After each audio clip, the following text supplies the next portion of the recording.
To understand the development of downtown Nashville in the 1800s, you have to start with the Cumberland River. Goods were brought in on riverboats and unloaded into warehouses on what was called Front Street, now First Avenue. These buildings stretched the length of the block to Second Avenue, which at the time was called Market Street, where goods would be sold from retail storefronts. Nashville's here because of commerce, because of the river. Those buildings up and down what is now Second Avenue were really essential to Nashville being what it is today. After the Civil War, the city changed the look of the buildings on Market Street from wood to brick with Victorian-style architecture. In the 1890s, the Silver Dollar Saloon was built, which catered to riverboat crews. It became sort of a rough and tumble district. Saloons and houses of ill repute that would have been established in that area. As Nashville grew, the more civilized, civic-minded people moved further to the west. Dan Pomeroy is the chief curator and director of collections at the Tennessee State Museum. He says after the advent of modern transportation, the river became less important for commerce. Not coincidentally, that was the time when people started leaving downtown.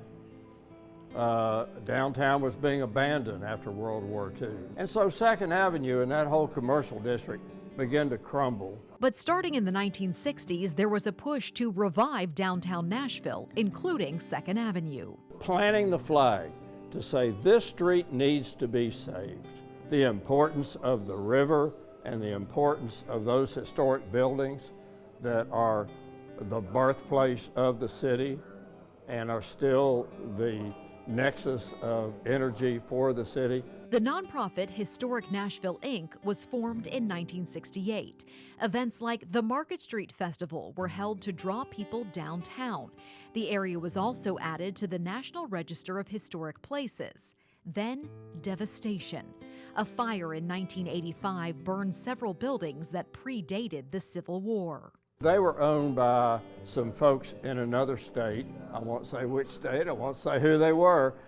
And boy, they got the wrecking ball up there just overnight, literally overnight, and tore those exquisite 1850s buildings down.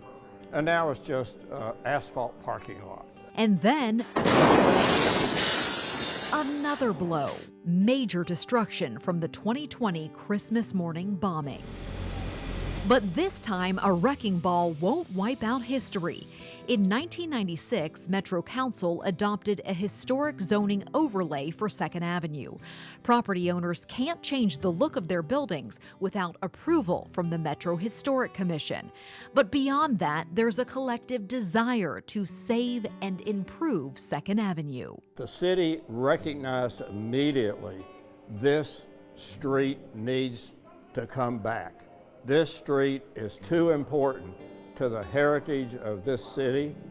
It means so much to this city, and it's so gratifying to see that. If history is a predictor of the future, the street will come back. There are plans being formulated to reinvent Second Avenue with reverence to its rich and storied past. In Nashville, Haley Wilgus, News 2.